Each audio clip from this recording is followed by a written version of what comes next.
दूर दूर तक कोई दिखाई ना दे रहा है। ना जाने किस हाल में होंगे बालक। कहीं हम ही तो मार्ग ना भटक गए शीघ्रता के चक्कर में। अब तो एक पग भी ना चलो जा रहे हो। जल, किसी के पास जल है क्या? कंठ तो मेरा भी सूख रहा है मौसी। भाभी, निकट ही जमुना जी है, कहूँ तो वहां से जल ले आओ। मैं भी जा रही हूँ भाभी, एक से भले दो। हाँ चल, शीघ्रता से आओ। हाँ।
जानकी, जानकी,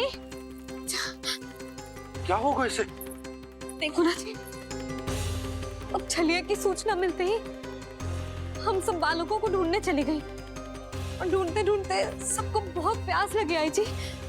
तो जानकी जमुना जी की नदी से जल लेने गई और उसने जमुना जी का पानी पिया और उसकी जे दशा हो गई। बालक कहाँ है? वो ठीक तो है ना? ऊपर ऊपर से सब ठीक है, पर भीतर से बहुत भयभीत है सब। जानकी तो बिल्कुल नीली पड़ गया है, लग तो है विष फैल गया है इसको पूरे तन में। मथुरा के सौ से विदेह जी को बुलाए गए हैं उसके उपचार के लिए। जैसे ही इसने जल को मुंह से लगाया, जे गिर पड़ी, चटपटाने का अवसर भी ना मिलो। हाँ वैद्य जी, और निकटी मृत पशु भी पड़े हुए थे। हाँ, मैंने भी अस्थियां देखी थी। इसका तो यही अर्थ हो सकता है कि समस्या वहाँ के जल में ही हो। वैद्य जी, आप रोगी की नाड़ी पे ध्यान दो ना। जे गोपिया क्या कह रही है उसे सुनने की आवश्यकता ना है। जब तक विष के कारण का पता नहीं चल जाता, हम उपचार कैसे कर सकते हैं रानी जी? जी, वो निकट ही यमुना जी में एक विशेष क्षेत्र है। ये सब उसी के जल की बात कर रहे हैं। तब तो ऐसा भी हो सकता है कि किसी विषैले सर्प के काटने का प्रभाव हो। पर सर्प के काटने का चिन्ह ना है उसके तन पे। सर्प जब काटतो है तब उसके दांत के चिन्ह बन जाते हैं। मुझे पता है, बड़े बड़े सर्प को काटते हुए देखो है मैंने। एक दिन अब बस कर उज्जवल, ये बड़ी बड़ी हाँकने का समय ना है। पर यदि सर्प ने ना काटो है, फिर जानकी की ये दशा किसने की? अवश्य किसी राक्षस ने की होगी। नाना, कोई विषैला पशु भी तो हो सकता है। यह अवश्य किसी माँ विषैले सर्प के विष से हुआ है। सर्प ने भले ना काटा हो, लेकिन यह अवश्य ही किसी महाविषैले सर्प के विष के कारण हुआ है।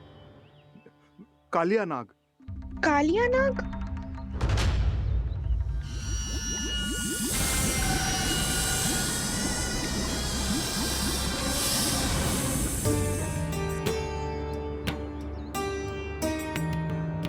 संकेतों से तो ऐसा लगता है कि जानकी ने कालिया नाग के क्षेत्र के विशाल जल पी लियो है। कालिया नाग एक लोक श्रुति है, कल्पना में गढ़ी हुई एक कथा, और कछु ना है। हमें जाके पता लगाना पड़ेगा। पर हमें वहां जाने से मना किया है ना बड़ों ने। उज्जवल सही कह रहे हो है, इस समय जानकी के स्वास्थ्य से अधिक महत्वपूर्ण और कछु ना है। जानकी हमारे लिए ही जलाने गई थी जी, ना मैं उसे जाने देती ना जैसा वो तो। वैद्य जी, आप शीघ्र कछु करो, कैसे भी कछु भी करो, पर इसके प्राण बचा लो। यशोदा, धैर्य रखो, श्री नारायण पर विश्वास रखो, वो सब ठीक कर देंगे।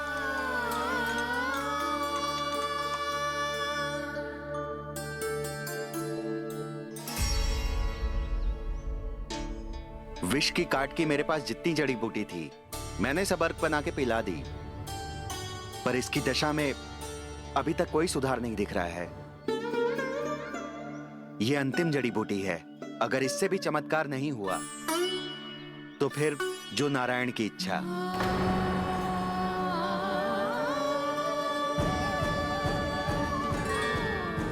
पर कोई तो उपाय होगा जानकी को बचाने का। कान्हा, यदि तुझे किसी औषधि के बारे में पता है हमें बता दे, हम जाके ले आएंगे।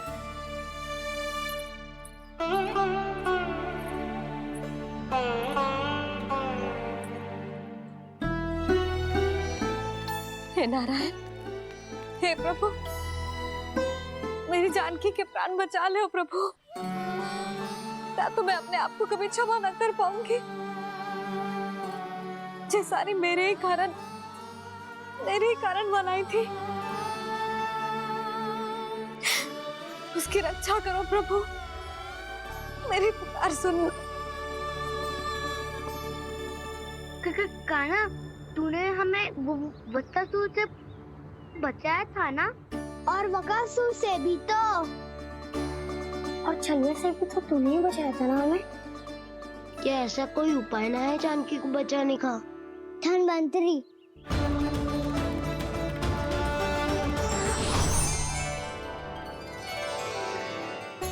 मैं आ गया हूँ प्रभु, चिंता मत कीजिए, आपके आदेश का पालन अवश्य होगा। यशोदा मैया,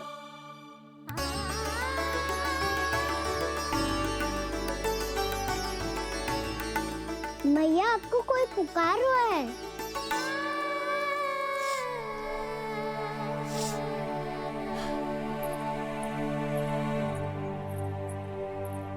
चिंता मत करो मैया, अब धन्वंतरी जी आ गए हैं, वो सब संभाल लेंगे।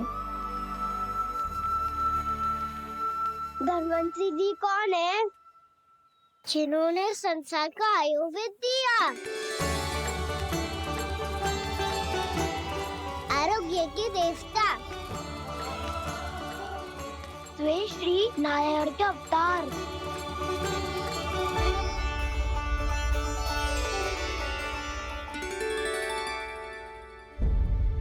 मुझे पता चला है कि आपको वेद की आवश्यकता है।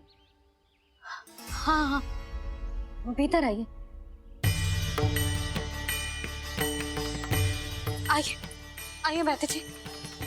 जी रहे। मथुरा का सर्वश्रेष्ठ वैद्य अर्थात मैं यहाँ आ चुका हूँ और रोगी को जितनी औषधि की आवश्यकता थी सब दे चुका हूँ। निश्चित रूप से आपने विष की काट के लिए बहुत ही उत्तम अर्क तैयार किया है, इसीलिए किसी और वैद्य की आवश्यकता नहीं है। किंतु आप अकेले कितना कुछ करेंगे वैद्यराज, मुझे अपना सहायक ही बना लीजिए। पर जो करना था मैं पहले ही कर चुका हूँ। हाँ, वो तो आप कर चुके हैं, बस रोगी के तन से विष निकालना शेष है ना वैद्यराज? हाँ हाँ, बस वही शेष है। इनके रक्त को विष रहित करने में मैं आपकी सहायता करूंगा। पहले ये संजीवनी मानी जाने वाली इन लाल फूलों की बूटी को भी घिसना है ना?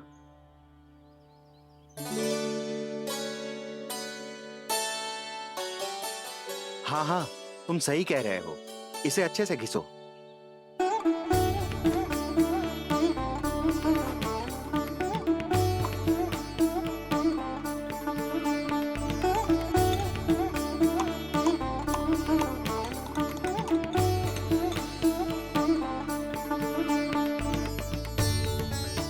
और ये नीले फूलों को भी तो मिलाना है ना?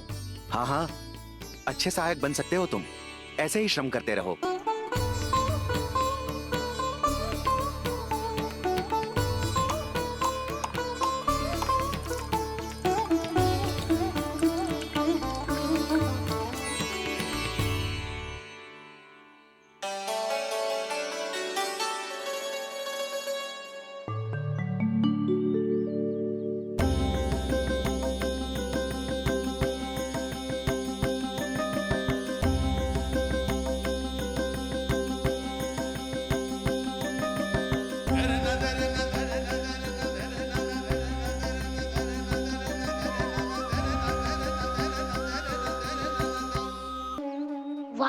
कृष्णा, चतुर तो हो तुम। वैसे वास्तविक धन्वंतरी मैं हूँ। मेरा अर्थ है वास्तविक वैद्य मैं हूँ। ये तो मेरा सहायक है। मुझे पूरा विश्वास है बिल्कुल ठीक हो जाएगी। वैसे ही थोड़े ना मुझे मथुरा का सर्वश्रेष्ठ वैद्य कहते हैं लोग।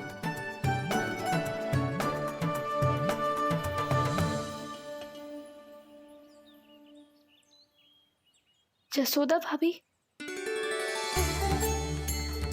जसोदा जी, जानकी को चेतना आ गई। जानकी, जानकी, जानकी, तू ठीक है ना? क्षमा करना भाभी, मैं आपके लिए जल ना ला पाई। बस बहुत भूख लगी है। मैं अभी कच्छ लाती हूँ। जानकी, माखन खाओगी?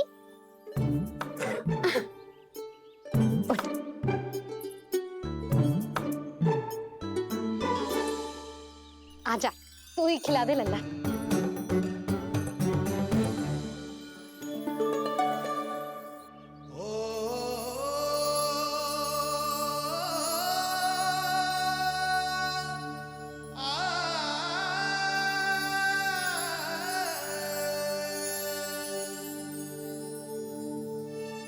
तुम सब मेरे लल्ला को माखन चोर कहती हो ना? आज देखो, अपना ही माखन जानकी को खिला रहे है।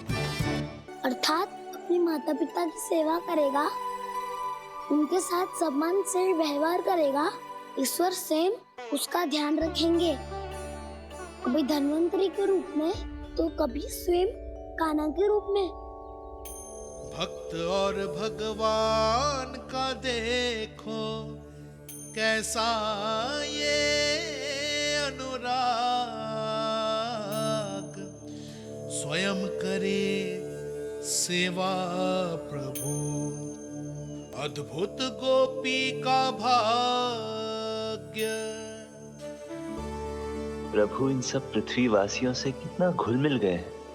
ना तो ये प्रभु को भगवान मानते हैं और ना ही प्रभु अपने आप को इनसे सर्वश्रेष्ठ समझते हैं। अपने आचरण से ये सिद्ध कर रहे हैं कि ये सभी में हैं और सभी इनका ही अंश है।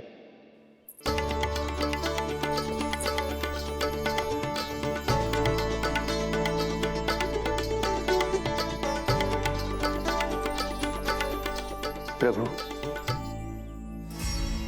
अब मुझे जाने की आज्ञा दीजिए।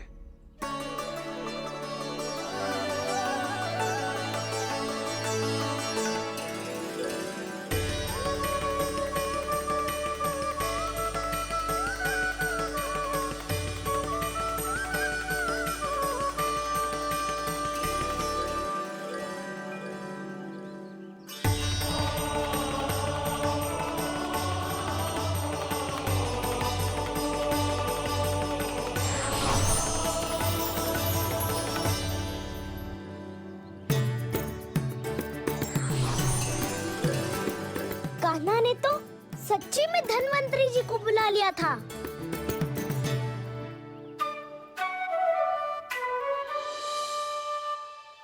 जब से कान्हा का जन्म हुआ है ना, मैं तब से देख रही हूँ, तब से हम पे कोई भी संकट आती है ना, तो अचानक से कोई अपरिचित हमारी सहायता करने आ जाता है।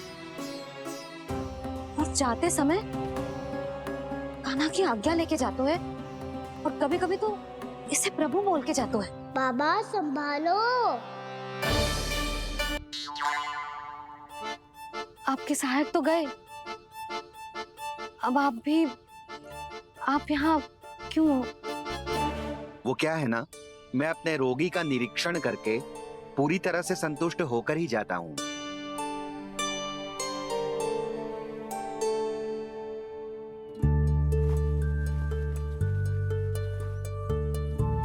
हाँ, संकेत तो अच्छे हैं। कल सुबह तक बिल्कुल ठीक हो जाएगी।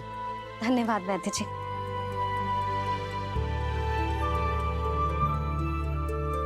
बस तो फिर हम कल पकड़न पकड़ाई खेलेंगे जानकी।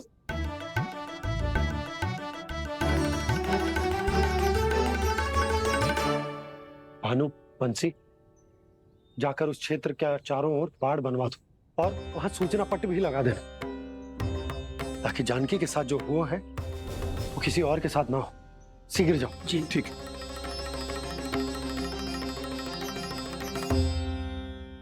और सूचना पट लगवाने से समस्या का समाधान नहीं होगा बाबा। निर्दोष पशु सूचना पट देखकर भी कुछ समझ नहीं पाएंगे।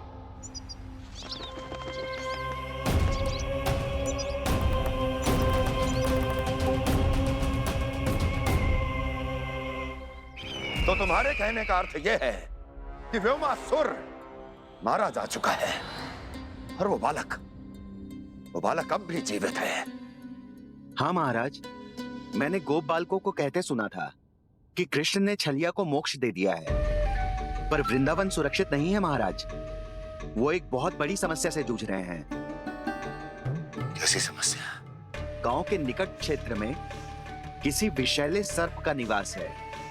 उसके विष का प्रभाव इतना भयानक है महाराज, जैसे विष ना हो, स्वयं हलाहल हो। मेरी कोई भी औषधि रोगी का उपचार नहीं कर पा रही थी। निकट के क्षेत्र में कहाँ है वो सर्प? गोप मानते हैं कि वो सर्प गांव के निकट यमुना नदी के जल में रहता है। मुझे तो लगता है महाराज, ये कालिया नाग की कथा कोई किंवदंती या लोक श्रुति नहीं, एक सच्चाई है, एक विशैली सच्चाई।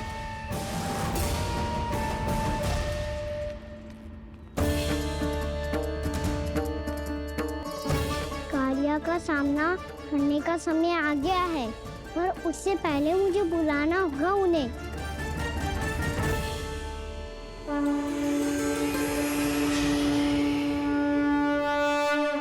संसार के दारुण भय का नाश करने वाले, सभी कष्टों का हरण करने वाले, विश्व का समस्त ऐश्वर्य प्रदान करने वाले, कमल जैसे लोचन, मुख और चरणों वाले आजानुभुज श्री राम को मैं बार बार नमस्कार करता हूँ। आपदामपहर्तारं दातारं सर्व संपदा, लोकाभिरामं श्री रामं भूयो भूयो नमाम्यहम्। कागभूसुंडी, कागभूसुंडी, कागभूसुंडी। प्रभु क्षमा करें, मुझे जाना होगा।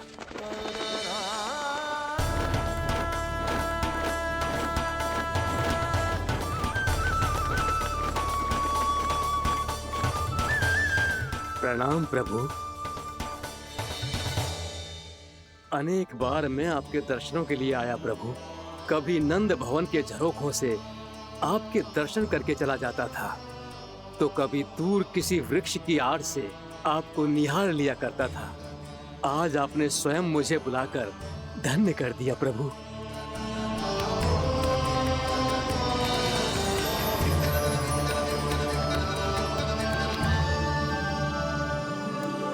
मैंने आपको यहाँ एक विशेष कारण से बुलाया है।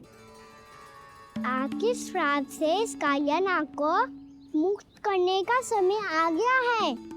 ये तो बहुत ही उत्तम समाचार है प्रभु। इतने वर्ष बीत गए, मुझे आज भी स्मरण है वो दिन जब मैंने उन्हें श्राप दिया था। अपने क्रोध पर नियंत्रण खोकर बहुत बड़ी भूल कर दी थी मैंने प्रभु।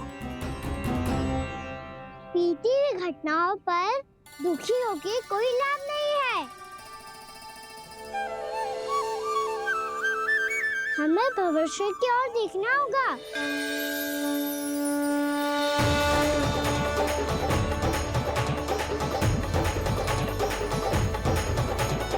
आदेश कीजिए प्रभु, क्या आज्ञा है आपकी? जब मैं कालिया नाग का सामना करने जाऊं, तो आप यहीं रहेगा। आपको अपने आप पता चल जाएगा कि कब क्या करना है। और हाँ, लौटते जाते समय नारद मुनि से कहिएगा, वो आकर मुझसे भेंट करे। अवश्य प्रभु, प्रणाम। क्या इसने सच्ची में देवर्षि नारद को बुलाया है? नारायण नारायण, आपको संदेश भेजने की आवश्यकता नहीं थी। आप स्मरण करते और मैं चला आता। तुम्हारा कल्याण हो नारद।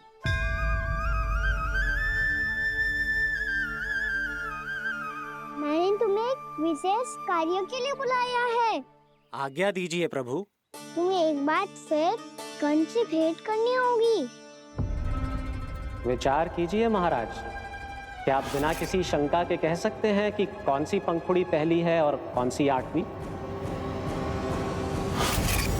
उस दुष्ट से भेंट करना स्वयं कीचड़ में उतरने के समान है प्रभु। कमल पुष्प प्राप्त करना हो तो कीचड़ में उतरना पड़ता है नारद। आपका आदेश तो मैं स्वप्न में भी नहीं टाल सकता प्रभु।